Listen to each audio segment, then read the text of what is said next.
Se supone que la hora de dormir debe ser un momento feliz para un niño cansado. Para mí era aterrador. Mientras que algunos niños pueden quejarse por ser enviados a la cama antes de que hayan terminado de ver una película o jugado su videojuego favorito, cuando yo era un niño, la noche era algo a lo que temer realmente.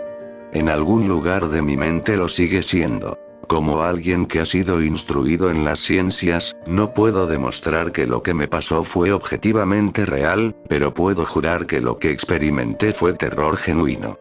Un miedo que en mi vida, me alegro de decir, nunca ha sido igualado. Voy a relatarles todo lo mejor que pueda. Tómenlo como mejor les convenga. Yo estaré contento con solo sacarlo de mi pecho. No puedo recordar exactamente cuándo inició, pero mi aprensión hacia conciliar el sueño parecía corresponder con haber sido trasladado a una habitación propia.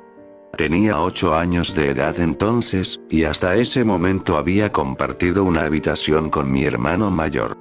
Como es perfectamente comprensible para un niño 5 años mayor que yo, mi hermano finalmente pidió una habitación para él solo y, como resultado, se me entregó la habitación en la parte trasera de la casa. Era una habitación pequeña, estrecha, y sin embargo extrañamente alargada, lo suficiente como para alojar una cama y un par de muebles, pero no mucho más.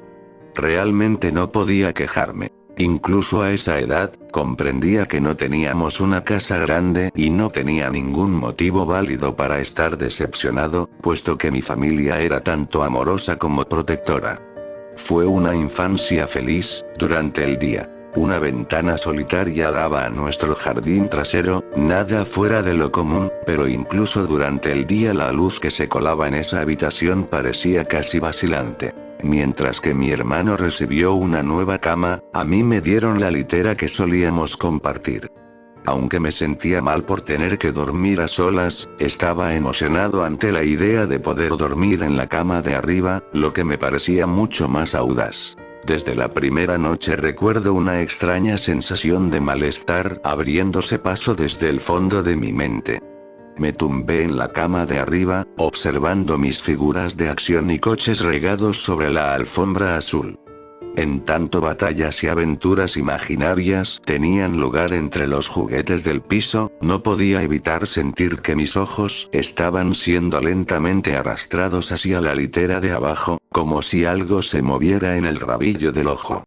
Algo que no quería ser visto. La cama estaba vacía, arreglada impecablemente con una manta azul oscuro que cubría de manera parcial 2 almohadas blancas algo flácidas. No reflexioné más sobre ello en aquel momento, era un niño, y el ruido de la televisión de mis padres deslizándose por debajo de mi puerta me envolvía en una cálida sensación de seguridad y bienestar. Me quedé dormido. Al ser despertado de un sueño profundo por algo en movimiento, agitándose, te puede tomar un momento para realmente darte cuenta de lo que está sucediendo. El velo del sueño se cierne sobre tus ojos y oídos incluso cuando estás lúcido. Algo se movía, no había ninguna duda al respecto. Al principio no estaba seguro de lo que era. Todo estaba oscuro, casi completamente negro, pero entraba suficiente luz desde afuera como para distinguir los contornos del estrecho y sofocante cuarto. 2 pensamientos aparecieron en mi mente simultáneamente. El primero era que mis padres seguían en la cama, porque el resto de la casa estaba a oscuras, y en silencio. El segundo pensamiento se concentró en el ruido. Un ruido que obviamente me había despertado. Mientras las últimas telarañas del sueño se desvanecían de mi mente, el ruido tomó una forma más familiar. A veces el más simple de los sonidos puede ser el más desconcertante. Una brisa fría meciendo un árbol, los pasos de un vecino incómodamente cerca, o, en este caso, el simple sonido de sábanas revolviéndose en la oscuridad. Eso era, sábanas revolviéndose en la oscuridad como si un durmiente perturbado estuviera tratando de ponerse cómodo en la cama de abajo. Me quedé inmóvil, reteniendo el pensamiento de que el ruido era o mi imaginación, o tal vez solo mi gato buscando en dónde pasar la noche. Fue entonces cuando noté la puerta, cerrada como lo había estado antes de que me quedase dormido. Quizá mi madre había venido a chequearme y el gato se había escabullido en mi habitación. Sí, eso debió de haber sido. Me volví hacia la pared, cerrando los ojos con la vana esperanza de que pudiera volver a dormirme. Mientras conciliaba el sueño, el movimiento de debajo de mí cesó. Pensé que había espantado a mi gato, pero pronto me di cuenta de que el visitante en la cama de abajo era mucho menos mundano que mi mascota tratando de dormir, y mucho más siniestro. Como si hubiera sido molestado, descontento por mi presencia, el durmiente perturbado comenzó a revolverse y girar violentamente, como un niño haciendo un berrinche en su cama. Podía oír las sábanas torcerse y girar con una ferocidad cada vez mayor. El miedo se apoderó de mí entonces, no en la misma manera sutil en que lo había experimentado hace un momento, sino que ahora era potente y sobrecogedor. Mi corazón se aceleró en tanto mis ojos se dilataron, escudriñando la oscuridad casi impenetrable. Dejé escapar un grito. Como la mayoría de los niños hacen, instintivamente llamé a mi madre. Podía escuchar pisadas desde el otro lado de la casa, pero en cuanto di un suspiro de alivio porque mis padres venían a salvarme, la litera de repente empezó a temblar violentamente como si estuviera siendo sacudida por un terremoto, chocando repetidamente contra la pared. No me atreví a saltar de la cama por temor de que la cosa abajo se me acercara y me atrapara, llevándome hacia la oscuridad, así que me quedé allí, con los nudillos blancos atrayendo las sábanas hacia mí como un manto de protección. La espera me pareció una eternidad. La puerta finalmente, y gracias a Dios, se abrió de golpe, dejándome inmóvil bajo la luz, mientras que la litera de abajo, el lugar de descanso de mi visitante no deseado, permanecía vacía y silenciosa. Yo lloraba y mi madre me consolaba. Lágrimas de miedo, y luego de alivio, corrían por mi cara. Sin embargo, a pesar de todo el horror, no le dije por qué estaba tan asustado. No puedo explicarlo, pero era como si lo que sea que hubiera estado en esa cama, volvería si siquiera hablara de ello, o pronunciara una sola sílaba de su existencia. Si eso era así en verdad, no lo sé, pero cuando era niño sentí como si esa amenaza invisible se mantuviera cerca, escuchando. Mi madre se acostó en la cama vacía, prometiéndome que estaría allí hasta la mañana. Eventualmente mi ansiedad se calmó.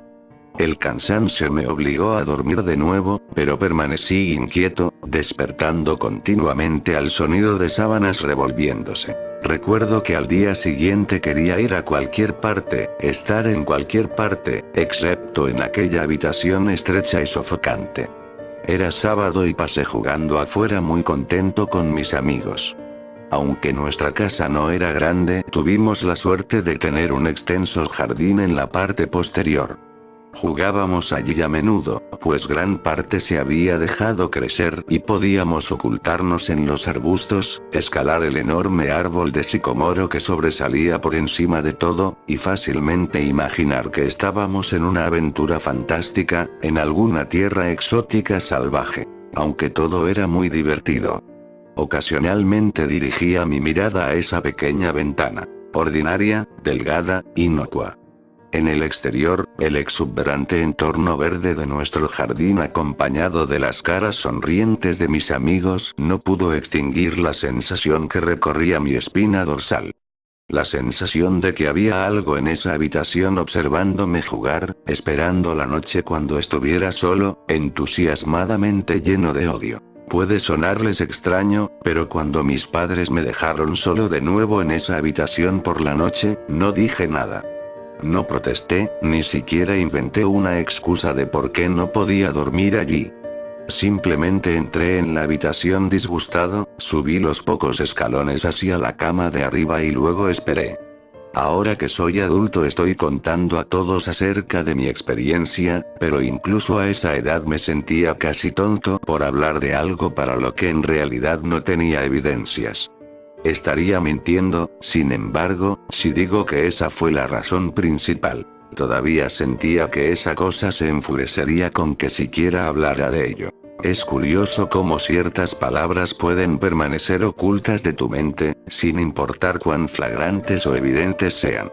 Una palabra me llegó esa segunda noche, cuando estaba acostado en la oscuridad solo, asustado, consciente del cambio en el ambiente. Un engrosamiento del aire, como si algo más lo hubiera desplazado. Al escuchar los primeros movimientos ocasionales de la ropa de cama de abajo. El primer incremento ansioso en mi ritmo cardíaco. Esa palabra, una palabra que había enviado al exilio, se filtró a través de mi conciencia, liberándose de toda represión y tallándose a sí misma en mi mente. Fantasma. En lo que ese pensamiento vino a mí, me di cuenta de que mi visitante no deseado había dejado de moverse. Las sábanas de la cama yacían tranquilas y quietas, pero habían sido reemplazadas por algo mucho más aterrador. Una lenta, rítmica y áspera respiración escapaba de la cosa de abajo. Me podía imaginar su pecho subiendo y bajando con cada respiración sórdida, sibilante y confusa. Me estremecí, y deseé, más allá de toda esperanza, que se fuera sin incidentes. Entonces algo inconfundiblemente escalofriante sucedió. Se movió. Se movió de una manera diferente que la de antes. Cuando se agitaba en la cama parecía inmotivado, descontrolado, casi animal. Este movimiento, sin embargo, fue impulsado por la conciencia, con propósito, con un objetivo en mente. Pues esa cosa que yacía en la oscuridad, esa cosa que parecía estar decidida a aterrorizar a un niño, tranquilamente y con indiferencia, se sentó. Su dificultosa respiración se había vuelto más ruidosa ahora que solo un colchón y unas cuantas tablillas delgadas de madera separaban mi cuerpo de ello. Me quedé inmóvil, mis ojos se llenaron de lágrimas. Un miedo que las meras palabras no pueden expresar ni a ustedes ni a nadie corría por mis venas. Me imaginé cómo luciría esa cosa sentada ahí, escuchando desde debajo de mi colchón, esperando obtener la más mínima señal de que estaba despierto. La imaginación entonces se convirtió en una realidad desconcertante. Comenzó a tocar las tablillas de madera sobre las que mi colchón se sostenía. Parecía que las tocaba con cuidado, llevando lo que me imaginaba que eran dedos y manos a lo largo de la superficie de la madera. Luego, con mucha fuerza, hizo presión entre dos tablillas, en el colchón. Incluso a través del relleno se sintió como si alguien me hubiera metido violentamente sus dedos en mi costado. Dejé escapar un alarido y la sibilante y temblorosa cosa en la cama de abajo respondió a ello haciendo vibrar la litera, como lo había hecho la noche anterior. Una vez más fui bañado en luz, y allí estaba mi madre, amorosa, preocupándose por mí como siempre lo hacía, con un abrazo reconfortante y palabras tranquilizadoras que eventualmente atenuaron mi histeria. Por supuesto, ella me preguntó lo que me pasaba, pero no pude decirle, no me atreví a decirle. Simplemente dije una palabra una y otra vez. Pesadilla. Este patrón de acontecimientos continuó durante semanas, si no meses. Noche tras noche me despertaba al sonido de sábanas revolviéndose. Gritaba cada vez, como para no darle a esa abominación tiempo para que me tocara y me sintiera. Con cada grito la cama se sacudía violentamente, deteniéndose con la llegada de mi madre, quien pasaría el resto de la noche en la cama de abajo, aparentemente ignorante de la fuerza siniestra que torturaba a su hijo por las noches. En varias ocasiones me las arreglé para fingir estar enfermo y pensé en otras razones no del todo ciertas para dormir en la cama de mis padres, pero la mayoría de las veces estaba solo en ese lugar por las primeras horas de cada noche. Con el tiempo puedes desensibilizarte de casi cualquier cosa, sin importar cuán terrible sea. Me había llegado a dar cuenta de que, por la razón que fuera, esa cosa no podía hacerme daño cuando mi madre estaba presente. Estoy seguro de que lo mismo se aplicaría con mi padre, pero por más amoroso que él fuera, despertarlo de su sueño era casi imposible. Después de unos meses me había acostumbrado a mi visitante nocturno. No confundan esto con una amistad sobrenatural, yo detestaba la cosa. Aún le temía sobremanera, ya que casi podía sentir sus deseos y su personalidad, si se le puede llamar así. Una llena de un odio perverso y retorcido que me anhelaba, tal vez de entre todas las cosas. Mis mayores temores se hicieron más patentes durante el invierno. Los días eran cortos, y las noches más largas proveían a ese desgraciado de más oportunidades. Fue un tiempo difícil para mi familia. Mi abuela, una mujer maravillosamente amable y gentil, se había deteriorado en gran medida desde la muerte de mi abuelo. Mi madre estaba haciendo todo lo posible para mantenerla en su vecindario, pero la demencia es una enfermedad degenerativa y cruel, despojando a la persona de sus recuerdos un día a la vez. Pronto ella dejó de reconocernos, y quedó claro que tendría que ser trasladada de su casa a un hogar de ancianos. Antes de que pudiéramos moverla, mi abuela tuvo unas noches particularmente difíciles, y mi madre decidió que se quedaría con ella.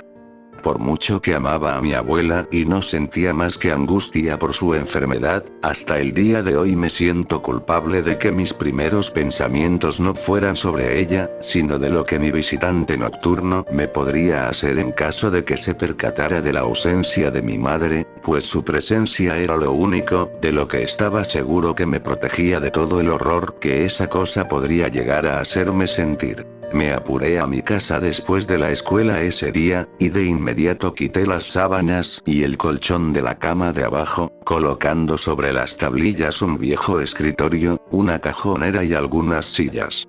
Le dije a mi padre que estaba haciendo una oficina, lo que encontró adorable, pero ni en broma le daría a esa cosa un lugar para dormir por otra noche más. Cuando la oscuridad se acercaba, no sabía qué hacer.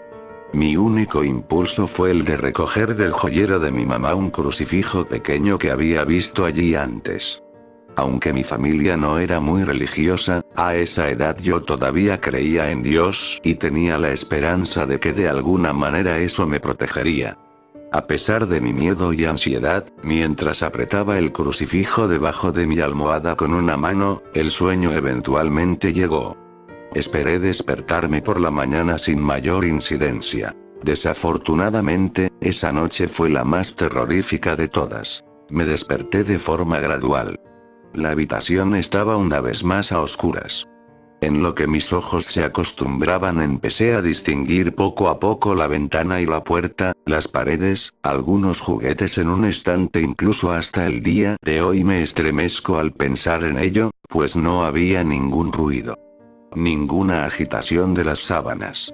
Ningún movimiento en absoluto. La habitación se sentía sin vida. Sin vida, mas no vacía. Mi visitante nocturno, esa desagradable y sibilante cosa llena de odio que me había aterrorizado noche tras noche, no estaba en la cama de abajo, estaba en mi cama. Abrí la boca para gritar, pero no emití palabra. El terror absoluto había suprimido el sonido de mi voz. Me quedé inmóvil. Si no podía gritar, no quería hacerle saber que estaba despierto. Hasta ese momento no lo había visto, solo podía sentirlo. Se ocultaba bajo mi sábana. Podía ver su contorno, y podía sentir su presencia, pero no me atreví a mirar. Su peso recaía sobre mí, una sensación que nunca olvidaré. Cuando digo que las horas pasaron, no exagero. Acostado allí, inmóvil, en la oscuridad, horrorizado. El miedo a veces puede desgastarte, hacerte un manojo de nervios, dejando solo el más mínimo rastro de ti detrás. Tenía que salir de esa cama. Entonces lo recordé, el crucifijo. Mi mano todavía estaba debajo de la almohada, pero no tenía nada. Lentamente tanteé alrededor para encontrarlo, minimizando lo mejor que pude el sonido y las vibraciones que causaba, pero no lo pude encontrar. O lo había tirado de la cama, o ni siquiera podía concebirlo. Lo habían tomado de mi mano. Sin el crucifijo perdí toda noción de esperanza. Incluso a una edad tan joven puedes estar bastante consciente de lo que es la muerte, e intensamente asustado de ella. Sabía que iba a morir en esa cama si me quedaba allí, pasivo, expectante, sin hacer nada. Tenía que salir del cuarto, pero ¿cómo? ¿Debía saltar de la cama y esperar que llegara a la puerta a salvo? ¿Qué si era más rápido que yo? ¿O debería arrastrarme lentamente fuera de la cama, esperando no despertar a mi compañero de litera? Al darme cuenta de que no hizo nada cuando me moví tratando de encontrar el crucifijo, empecé a tener las ideas más extrañas. ¿Y si estaba dormido? Ni siquiera había respirado desde que me desperté. Tal vez estaba descansando, creyendo que finalmente me poseía. Que finalmente estaba en sus garras. O quizá estaba jugando conmigo. Después de todo eso es exactamente lo que había hecho por incontables noches, y ahora que estaba debajo de ello, apretado contra mi colchón sin una madre que me protegiera. Tal vez solo lo estaba posponiendo, saboreando su victoria hasta el último momento posible. Como un animal salvaje saboreando a su presa. Traté de respirar tan superficialmente como me fue posible, y reuniendo cada gramo de coraje que pude, comencé a levantar la sábana con la mano derecha. Lo que encontré bajo esas cubiertas casi detuvo mi corazón. No lo vi, pero en lo que mi mano movía la sábana, rozó algo. Algo suave y frío. Algo que sin lugar a dudas se sentía como una mano delgada. Contuve la respiración, asustado, pues ahora estaba seguro de que sabía que estaba despierto. Nada. No se movía, parecía muerto. Tras unos momentos llevé la mano un poco más adentro de la sábana y sentí un antebrazo delgado y mal formado. Mi confianza y curiosidad casi mórbida creció en tanto me movía hacia un bíceps desproporcionadamente grande. El brazo estaba estirado, acostado sobre mi pecho, con la mano apoyada en mi hombro izquierdo, como si me hubiera agarrado mientras dormía. Entendí que tendría que mover ese apéndice cadavérico si quería escapar de sus garras. Por alguna razón, la sensación en el hombro de mi ropa, siendo arrugada por ese invasor de la noche, me detuvo en seco. El miedo una vez más se acumuló en mi estómago y en mi pecho, mientras retiraba mi mano con disgusto por el tacto de cabello desarreglado y grasoso. No me atrevía a tocar su cara, pero hasta el día de hoy me pregunto cómo se habría sentido. Dios santo, se movió. Se movió. Fue sutil, pero su agarre en mi hombro y a lo largo de mi cuerpo se hizo más fuerte. No hubo lágrimas, pero por Dios que quería de llorar. Mientras su mano y brazo se enrollaban en mí, mi pierna derecha tocó la pared que estaba contra la cama. De entre todo lo que me pasó en esa habitación, esto fue lo más extraño. Me di cuenta de que la rancia y sofocante cosa que obtenía gran placer de violar la cama de un niño no estaba enteramente encima de mí. Estaba saliendo de la pared, como una araña cazando desde su guarida. De pronto, su agarre pasó de un apretón leve a un estrujón repentino. Me jaló y arañó mi ropa, como asustado de que su oportunidad pasara. Opuse resistencia, pero su brazo esquelético era demasiado fuerte para mí. Su cabeza se alzó, retorciéndose bajo la sábana. Ahora comprendía hacia dónde era que me estaba llevando, a la pared. Luché por mi vida, lloré y de pronto mi voz había regresado, gritando, pero nadie vino. Entonces supe por qué estaba tan ansioso, por qué tenía que poseerme en ese instante. A través de mi ventana, esa ventana que parecía representar tanta maldad desde afuera, nacía esperanza. Los primeros rayos de sol. Seguí luchando, sabiendo que de aguantar un poco más, se iría. Mientras luchaba por mi vida, el parásito sobrenatural cambió de táctica, acercándose poco a poco a mi pecho, con su cabeza ahora asomándose por debajo de las sábanas, sibilante, tosiendo, jadeando. No recuerdo sus facciones, simplemente recuerdo su aliento contra mi rostro, fétido y tan frío como el hielo. A medida que el sol apareció en el horizonte, ese lugar oscuro, ese cuarto asfixiante fue purificado, bañado por la luz solar. Me desmayé cuando sus dedos flacos rodearon mi cuello, sacando la vida de mi cuerpo. Fui despertado por mi padre ofreciéndome desayuno, una vista en efecto maravillosa. Había sobrevivido a la experiencia más horrible de mi vida hasta ese momento, y hasta ahora. Despegué la cama de la pared, retirando asimismo los muebles que creí que harían desistir a esa cosa de tomar una cama. Poco sabía que intentaría tomar la mía y a mí. Nunca le conté a nadie esta historia. Hasta el día de hoy, aún me despierto cubierto en sudor frío al sonido de las sábanas revolviéndose, o un jadeo causado por un resfriado. Y ciertamente nunca duermo con la cama contra la pared. Llámenlo superstición si quieren, pues como he dicho, no puedo descartar explicaciones convencionales, tales como parálisis del sueño, alucinaciones o una imaginación demasiado activa. Pero puedo decir esto. Al siguiente mes mis padres me dieron su habitación en el otro extremo de la casa y ellos tomaron ese extrañamente sofocante pero alargado lugar como su dormitorio. Me dijeron que no necesitaban una habitación espaciosa, solo una lo suficientemente grande como para alojar una cama y algunas otras cosas. Duraron 10 días. Nos mudamos al 11º.